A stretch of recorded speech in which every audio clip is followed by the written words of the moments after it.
Hello everybody, my name is Yuval and I'm a research team lead at Armis. I'm Gal and I'm a researcher at Armis.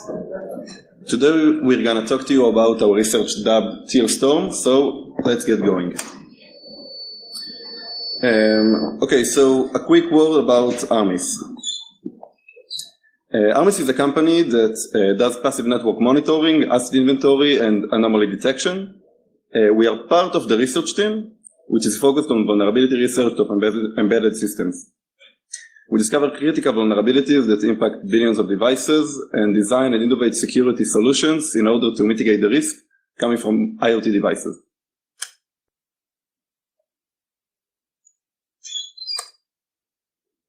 Okay.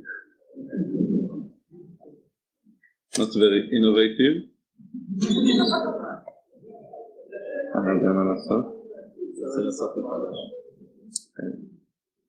There's some technical issue.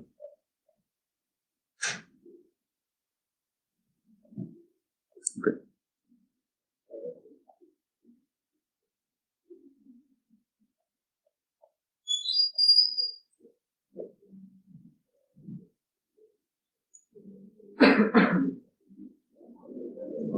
Okay, so this is what we're going to cover today.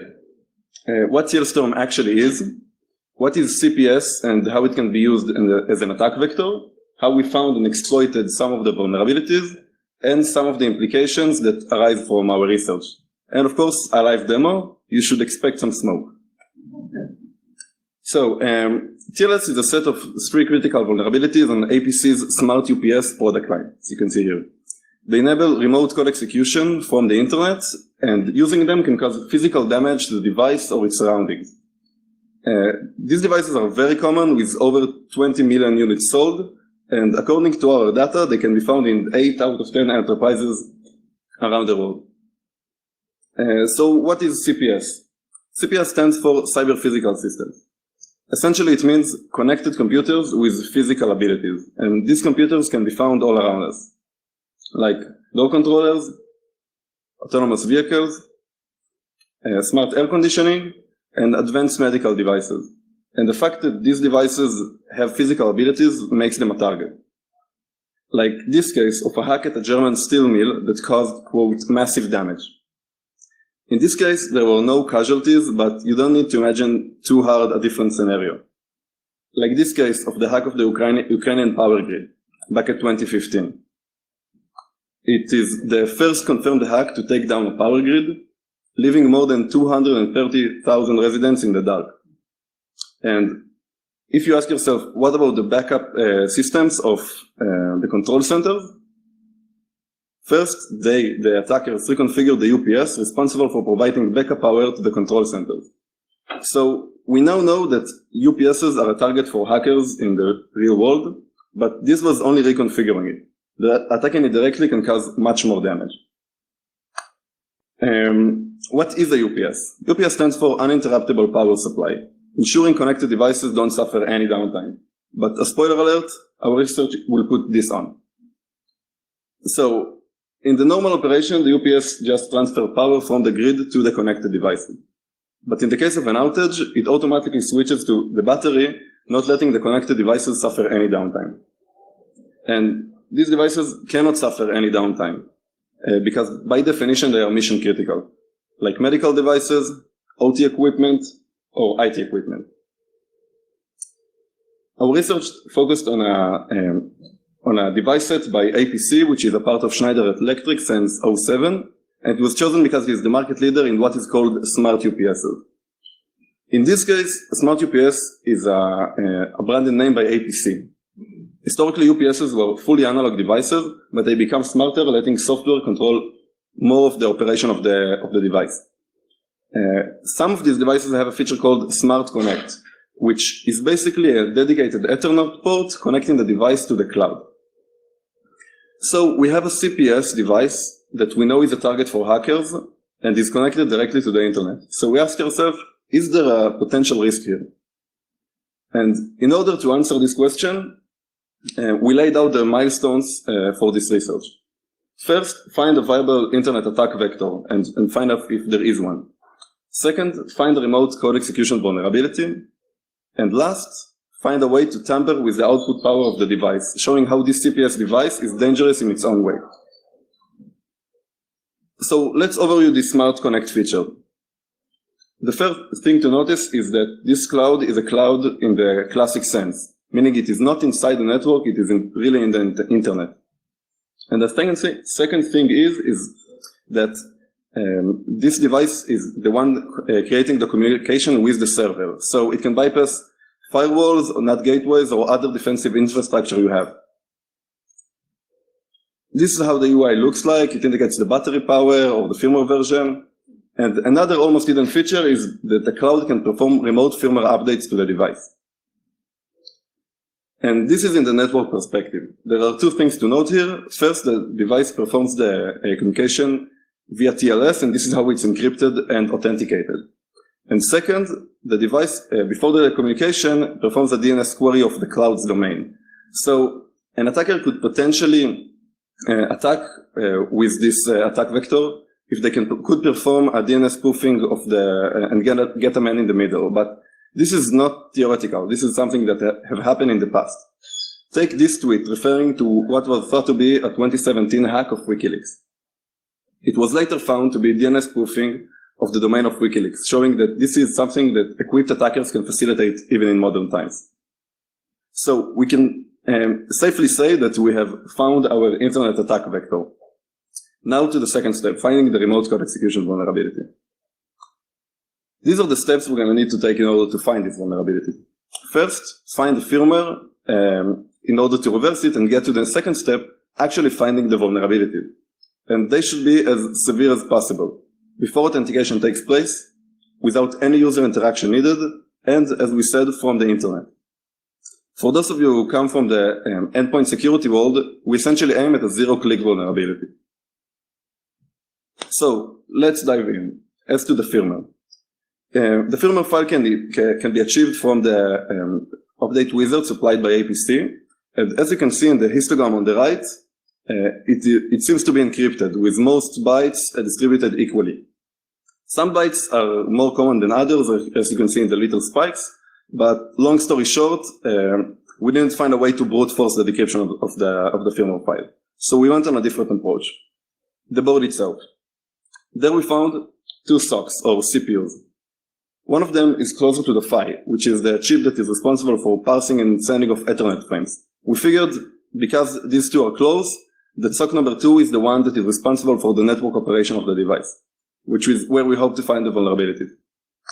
And we also found this debug interface connected to the JTAG pins of the device. So we could connect to it and potentially debug the CPU directly. So we connected it and gave it a go. Okay, maybe you heard that, but this annoying sounds is what the UPS makes when you connect the JTAG interface. And this means that the UPS is frozen. It doesn't work normally anymore, and the only way to revert it is with a hard manual reboot. And after some head scratching, we went to the wisest of them all, which is the manual, or in this case, the SOC's datasheet. There we found out about a feature called RDP. What is RDP? This is how it's described. I focused the important parts for you, and the only important parts. Essentially, what it means is that when the JTAG interface is connected, the access to the flash is shut out, and the only way to revert it is with a reboot. So, to summarize, when we connect the JTAG, we don't have access to the flash anymore, but we still have access to the RAM.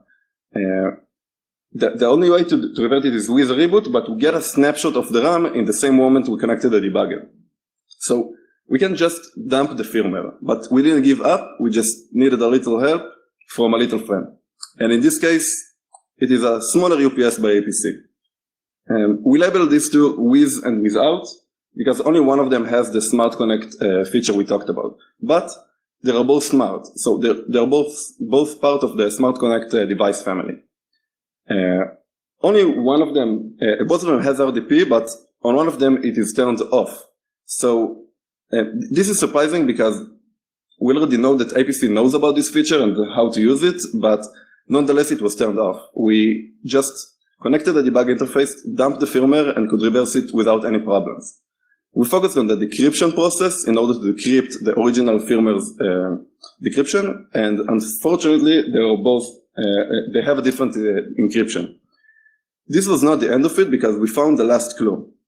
They have a similar firmware package structure. And to see why this is such a big hint, take this into consideration. We figured a similar firmware structure means a similar update process. So we took on the small firmware, the small UPS's update process and found out that it decrypts the firmware chunk by chunk, each time placing one chunk in memory temporarily. And remember, we can peek into the RAM using the debug interface. So we have a game plan to extract the entire firmware. We initiate a firmware update. We wait for the correct chunk to be stored in the memory. We dump the memory to get the chunk and reboot DEC to exit the RDP restricted state. If we repeat this time and time again, we could get the entire firmware, but not so fast. Each iteration like this takes a lot of human interaction, like timing for the correct chunk to be stored in memory, pressing of physical buttons in order to initiate the update, and pulling of the battery to perform the hard manual reboot. Each iteration like that takes about 5 minutes, and even if we do get a different chunk every iteration, there are about 1,200 chunks in total. So to sum all of this, it's going to take us weeks of grinding to get out the encrypted firmware. So we took on this approach. We used a Raspberry Pi to control all of the elements. The power pins of the sock instead of pulling out the battery, the electrical signal of the buttons instead of pressing them, of course the debug interface to dump the RAM, and timing with better precision than we could ever get manually. We also targeted only the bootloader part, which is where the decryption takes place. If we get the decryption and the decryption key, we can decrypt the entire firmware without brute forcing all of it. On the right, you can check out the Frankenstein setup we had in our lab. If you want to read more about it, there is a white paper you can check out. So after a night of running this setup, we got our decrypted firmware. So we could start reversing. The first thing we noticed is that while the firmware file is encrypted, it is not signed. And also the decryption uses a symmetric key, which is the same for every device line. And this is why this is the first vulnerability we found, because if an attacker gets their hands on this key like we did, they could create a malicious firmware and install it to get code execution, either with physical access through USB or with LAN access and get remote code execution. But this is not the end of it, because we looked for a vulnerability from the internet. Now Gal will explain how we found this vulnerability, how we exploited it, and how we leveraged it in a fiery way.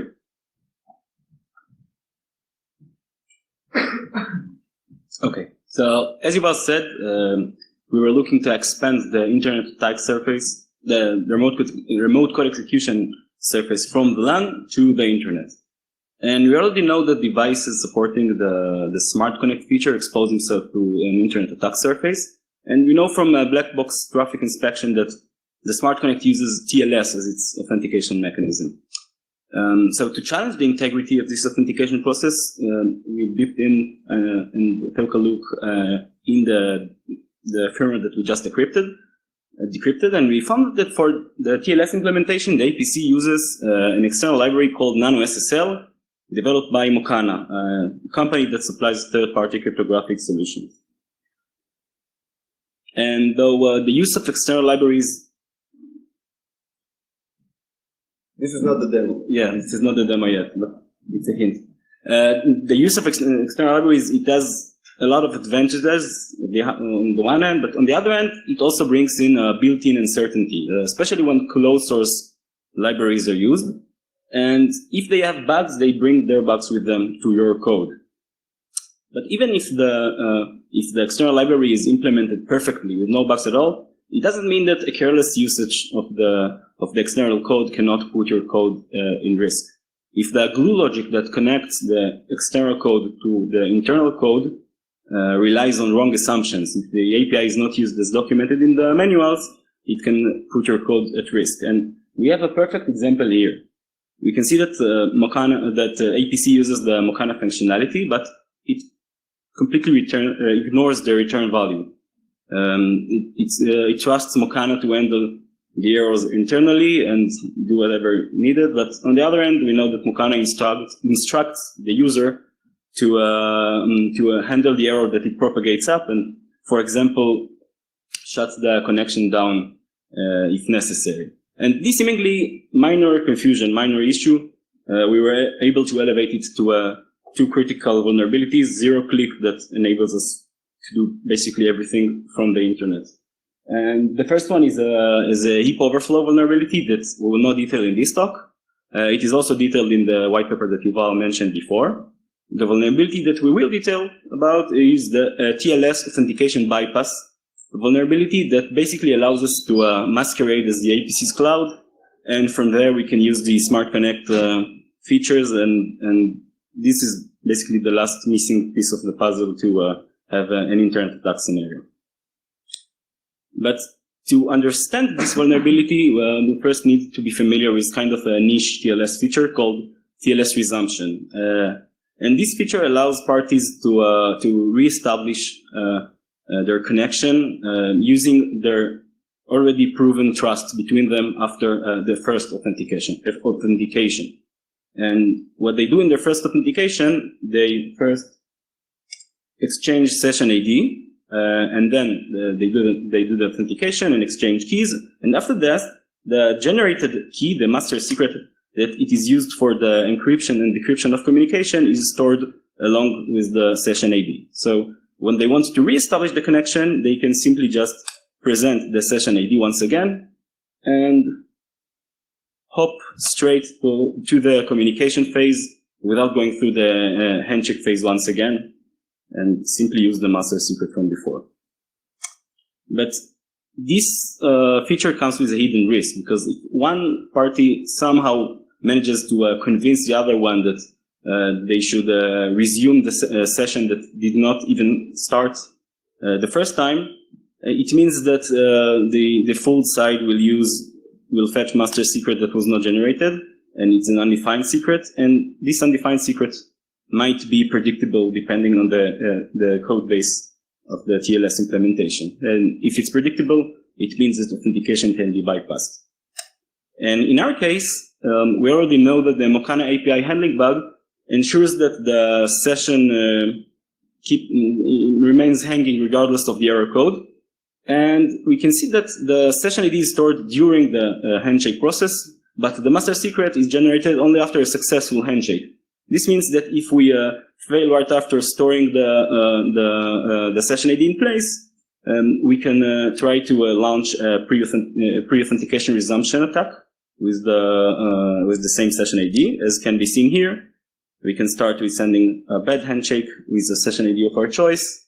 Then we start a resumption process using the same session ID. And we know from taking a look at the code that the master secret at that time is just the initialization zeros. So we can predict the master secrets would be no so secret anymore zeros. And we can use zeros for encrypting and decrypting the communication.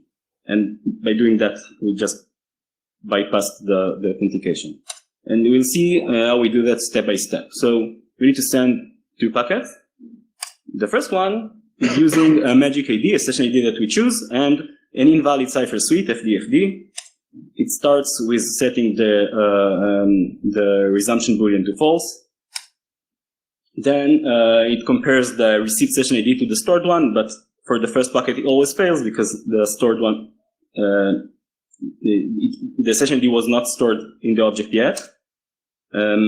And then it checks if it's a resumption, and because it is not a resumption, it sets the session ID in the object, and then it checks and validates the cipher suite, but because it's invalid, the cipher suite member remains blank, and the check of the cipher suite fails, and it returns no cipher suite error code. But this error code is returned, is ignored, excuse me, and we can send another handshake packet, this time with the same session ID, but a valid cipher suite. And the resumption boolean is set to false again. Then the session ID is compared, but this time it provides a match because we set the same one in place. So the resumption boolean is set to true. The check of the resumption boolean indicates that the session ID is not supposed to be copied once again. And the next thing is checking the cipher suite, which is valid this time, and it sets the field. And when we check the cipher suite, we pass the validation check.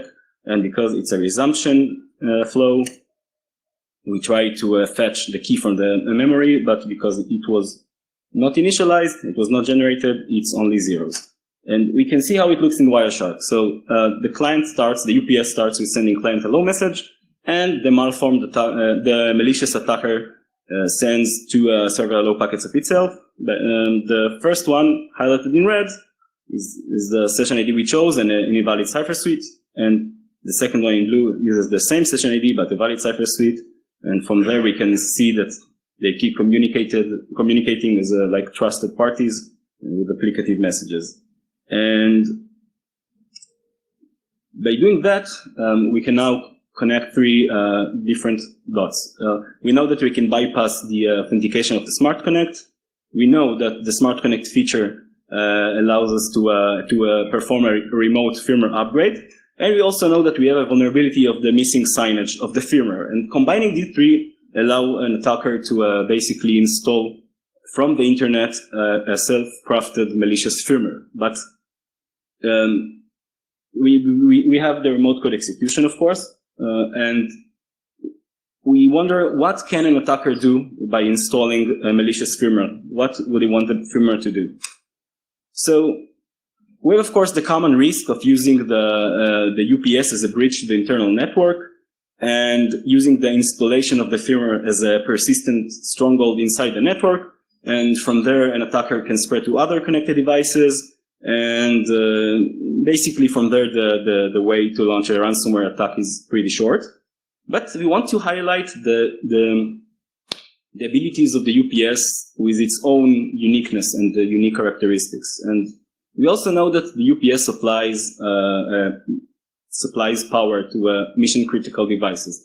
And we can cause enormous infrastructure damage by simply shutting them down because they cannot tolerate downtime. So this is an attack that we can do. And as for the UPS itself, an attacker can also brick the UPS by simply, for example, erasing the flash that stores the firmware by running the code there, and basically disable the UPS totally.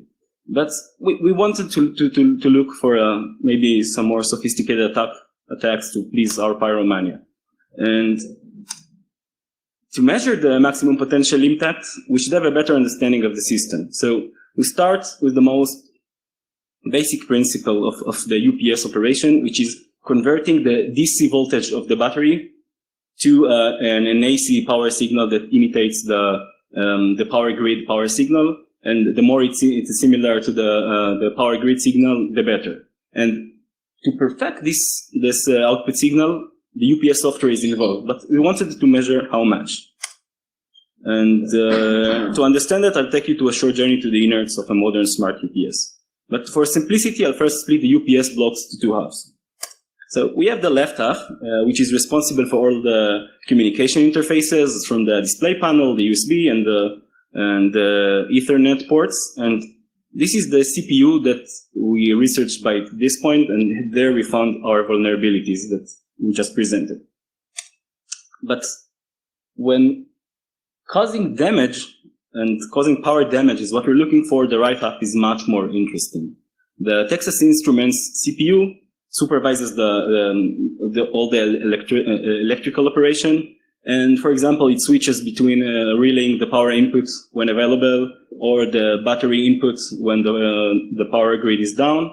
And it is also responsible for forming the output waveform of the signal that is converted from the battery to the power outlets. And by understanding how it is doing that, how it's forming this output signal, we were able to find our first smart attack, which is drawing an output signal of our choice. And in this case, we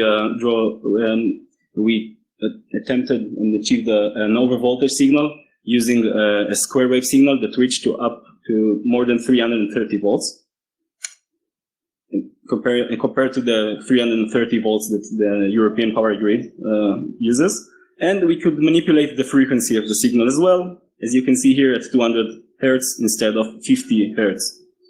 And this poses connected devices to a way more destructive impact, because we can actually damage them with a tampered signal rather than just shutting them down. And this is the first smart attack that we found. But to understand how we can abuse the UPS itself, we need an even more intimate understanding of the system. Okay, so these are the main blocks of the power conversion operation. And the highlighted MCU is the Texas Instruments that we have shown earlier. But to have a better understanding of the operation, I'll introduce you with some new players.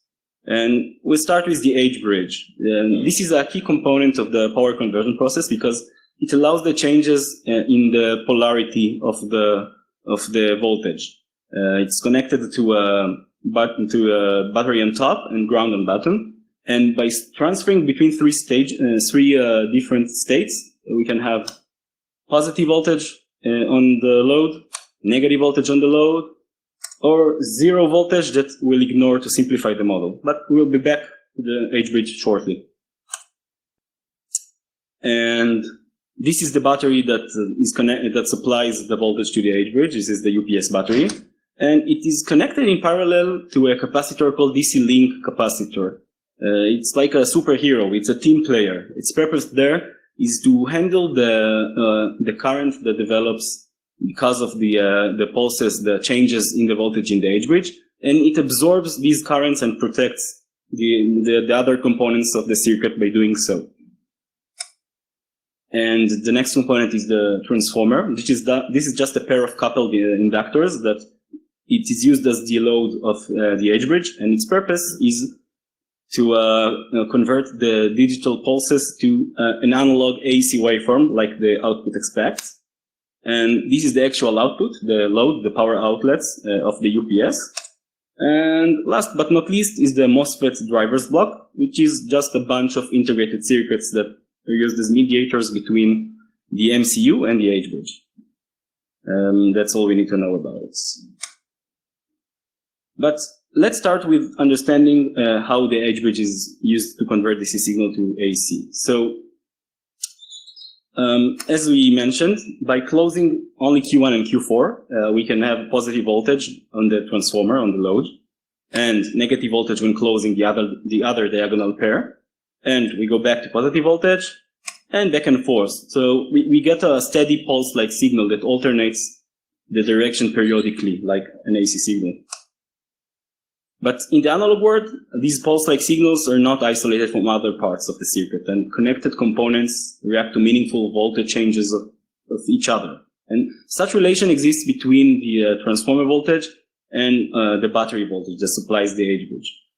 And we can see here in green the transformer voltage, and we can see that the moment it changes sharply, it triggers some voltage fluctuations on the battery. And they're minor voltage fluctuations, but they causing the development of some current. And this is exactly where our superhero, the DC link capacitor, comes handy, because it absorbs these currents and it wastes them in a form of a negligible heat.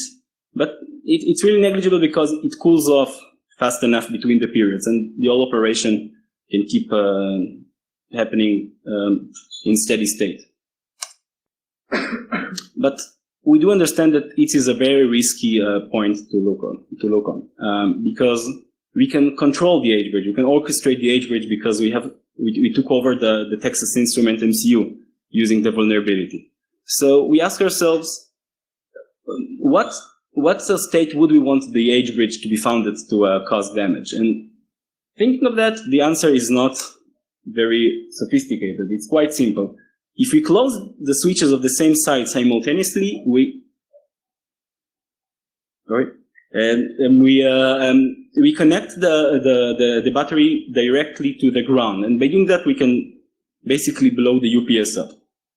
So let's do that, but not too fast. You remember the MOSFET drivers, the mediator between the MCU and the H-bridge? So one of its purposes is preventing exactly this. It has an outdoor implementation of protection that prevents both the switches of same side to be closed simultaneously, and we can do nothing to overcome it using software. But what about some other weird states? What about open circuit? And this one is not protected by the MOSFET driver. So let's find out what happens when you do that. So this time I'll talk about the current on the transformer, and I'll switch between two states: valid states where the current develops, and the open circuit state when the current immediately cuts off. And we switch between these two states, but to be able to compare it to the normal flow, we want to translate this graph back to voltage terms. And let's see how it's possible. So I'll not dig into the physics of it, but in inductors, there is a relation between voltage and current. The voltage level represents the current change. It equals the current slope. And the voltage is positive when when the current increases, and negative when the current decreases. And in the open circuit states, by the time when we cut off the current immediately, we have a very sharp decrease in current. And a very sharp decrease in current means a very low voltage level.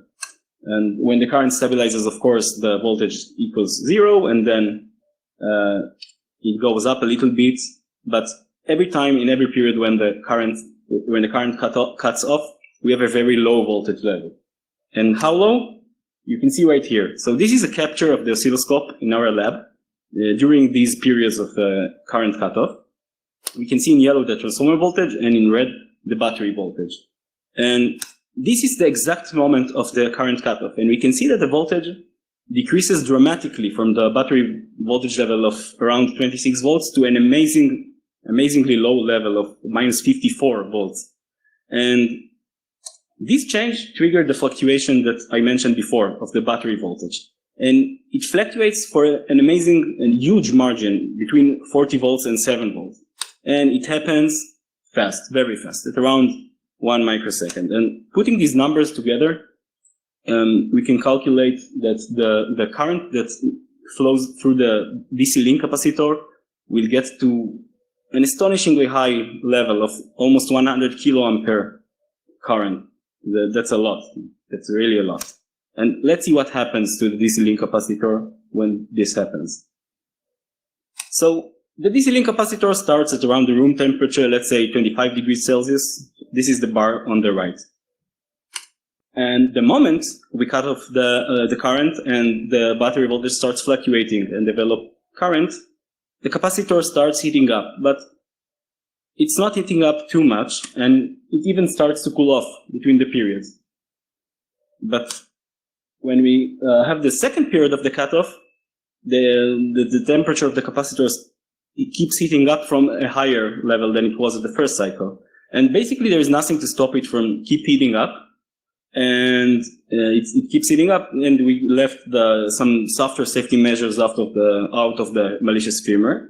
And we have Superman that tries to help us, but even he cannot handle 150 degrees Celsius.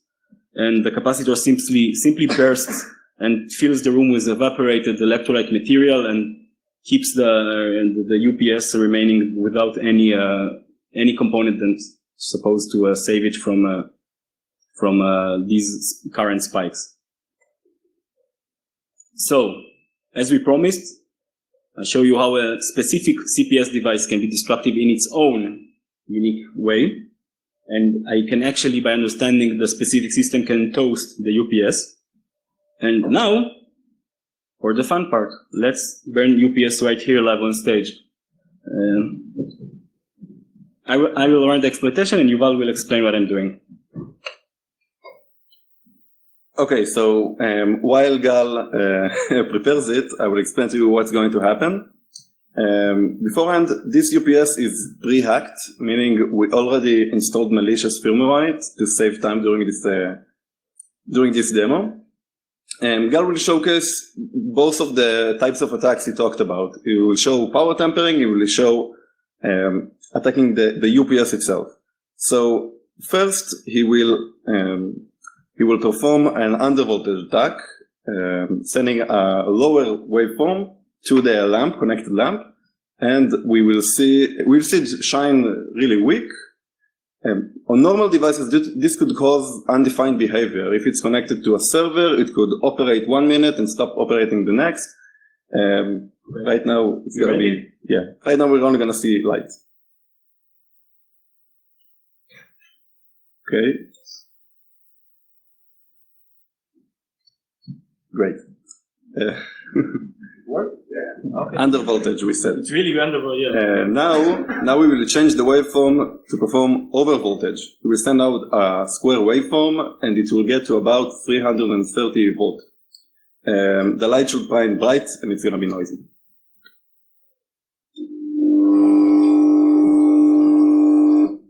Okay, so the UPS is not designed to work with this amount of power. So the inner components vibrate, and this is what you hear.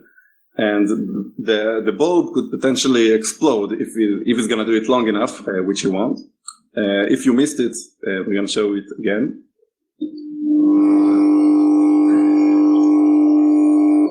Okay.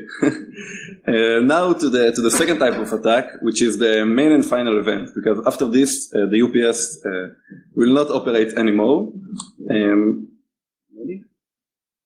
Yes, so now what Gal does is attacking the H bridge, which is connected to the transformer, which is going to overheat the capacitor until it bursts, and there's gonna be some smoke here. This is why the window is open. I don't know if I hope it works or I hope it doesn't, because it's gonna get somewhat smoky. This we couldn't test before right now, because then the UPS would have been dead. But we have a mountain of these destroyed UPSs back at our lab.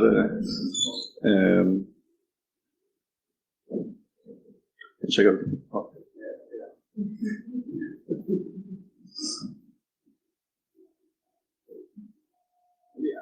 The microphone. This annoying sound. Horrible sound. Can you hear something? Yeah, maybe it's too high for a microphone. Here. Must be a voting like that.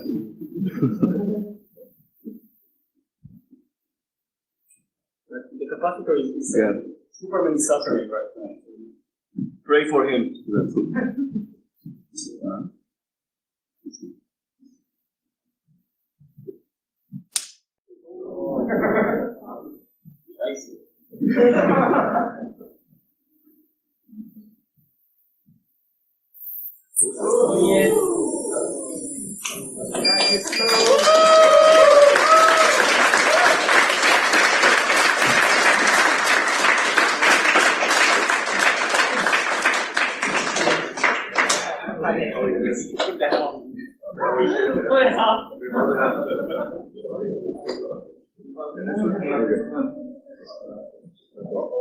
These are the special effects for the show.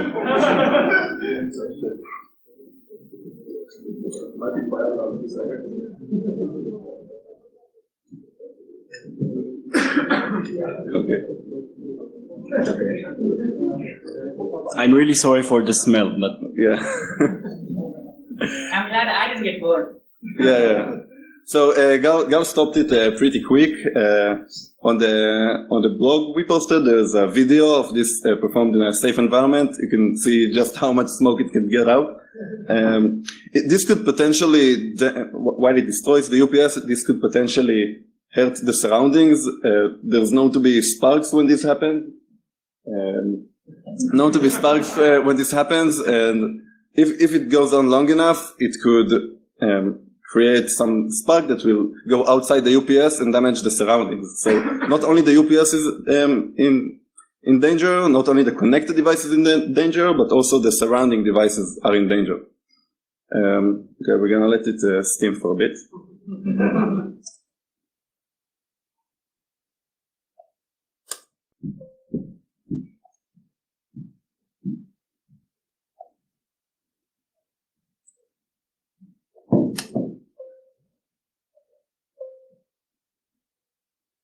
Okay.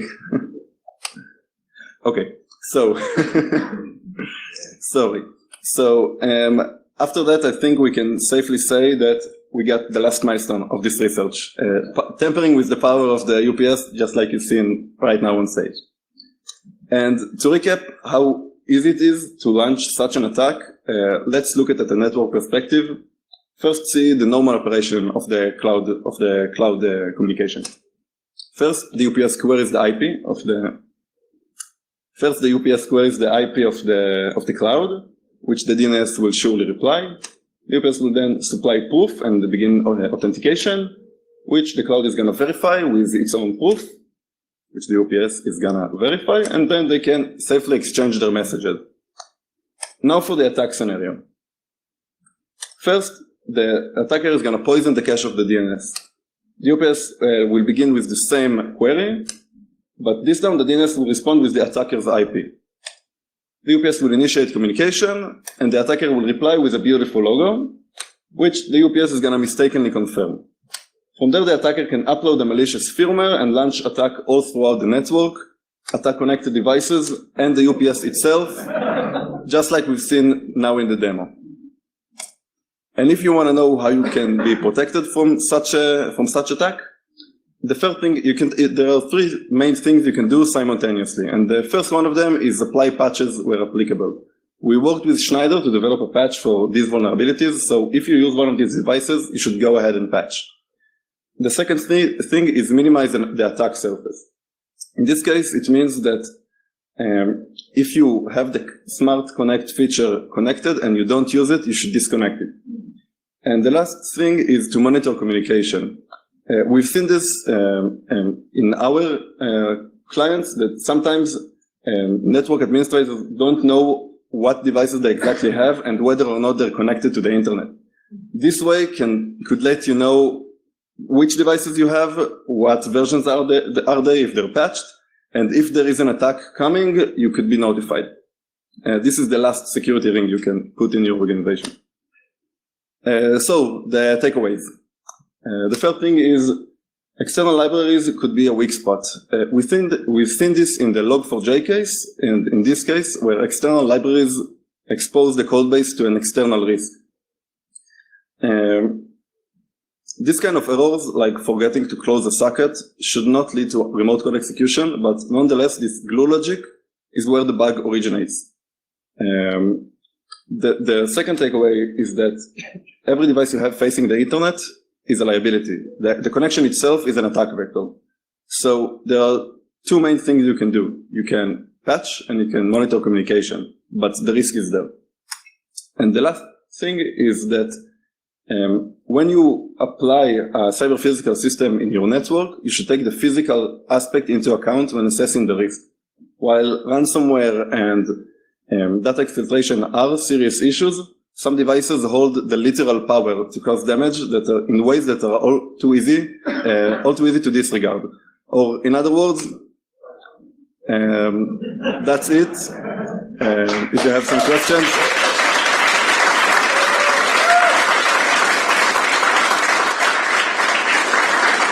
Have time for questions?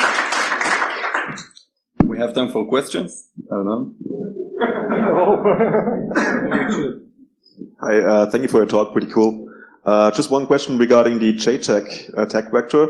Maybe I haven't heard it, but as far as I know, JTAG, you have to know, just the protocol, like how to talk to the device. How did you find out that? Did you put your hands on the specification? You mean the JTAG connection, the RDP phase? So yeah, when we opened the board, you could clearly see what is the version of the SOC. The data sheet can be found online. Okay. Yeah. And yeah, this is the screenshot of the RDP description. Okay, I see. Can I add? And you can use a voltmeter to find what pins are short circuited to each other, so you can identify the pins. Okay, sure. Thank you.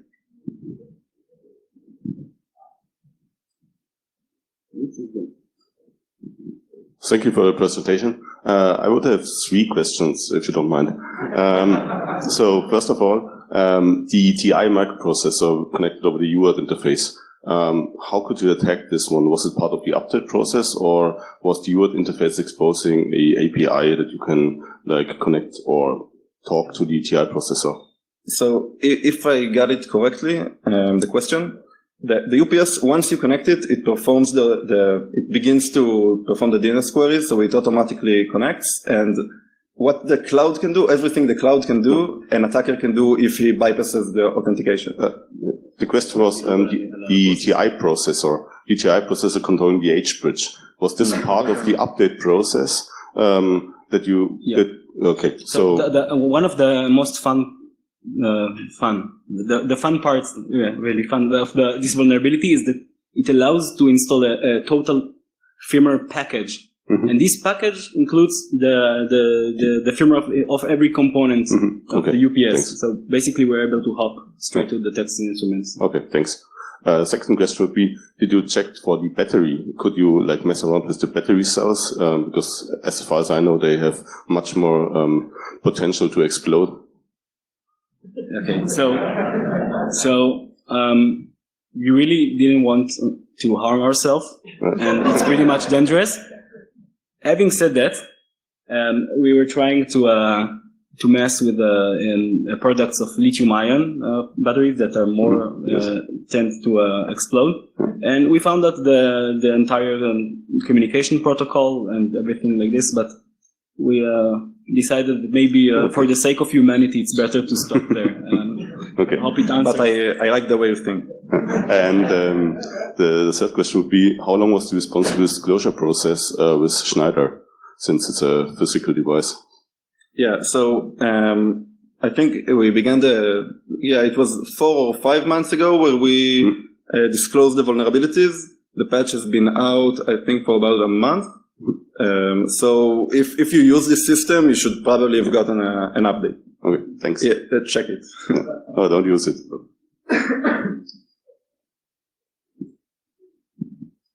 Just a simple question.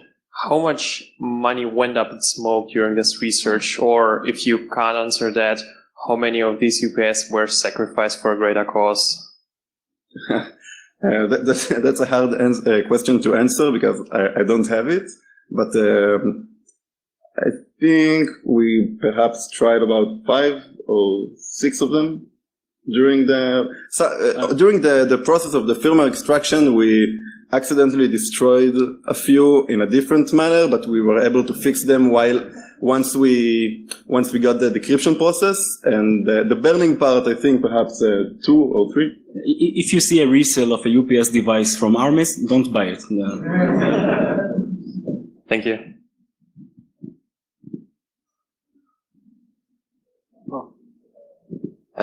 Thanks God that we survived this. What is, did this also, how did you protect during your research from this smoke? Do you recommend to do this outside, or did you do this inside? We used COVID masks. No, I'm kidding. I don't have a really smart answer to do. I inhaled a lot of electrolyte material. So actually right now I have a capacitance of at least 100 microfarad. But we try to do that as responsibly as we could. Let's say that the first time we had some frightened colleagues. Yeah. Yeah, hi. I have 10 questions. No, sorry. Just one about the lithium batteries. So as far as I know, all the lithium batteries have a requirement to have some kind of hardware cutoff for circuits that protect from overloading. Did you find any of, let's say, hardware-based protections in any of the UPS that you looked at? Or are there any on the market that might have some hardware protections? So this is actually not a lithium-ion battery. Yeah, this is another technology, another chemistry that is more. It's not as it doesn't have the tendency to blow up easily like lithium-ion. But for the lithium-ion devices, I can say that they have a battery management system, a quite smart one that basically does not enable to mess with the configuration, and it implements all the all the mitigations inside there in another integrated chip. Yes, but could you imagine, or I mean, you could imagine that you could build an UPS that also has a hardware-based circuit that protects against outputting. Basically, what you do you know if there's any on the market that has this kind of safety? So you're basically right, but on the other end, the UPS have its purpose of correcting the output power, the output signal, because it tries to perfect it to be as much closer to the mains electricity, and because of that, they have like a more flexible implementation that allows him to almost draw the output signal, and we've used this to do almost all the attacks. So you have a trade-off here of the flexibility for the software developers and protection, like everything in engineering. It always happens like this. But it's a good question, and you have more details about it in the white paper, and you can take a look. Thank you.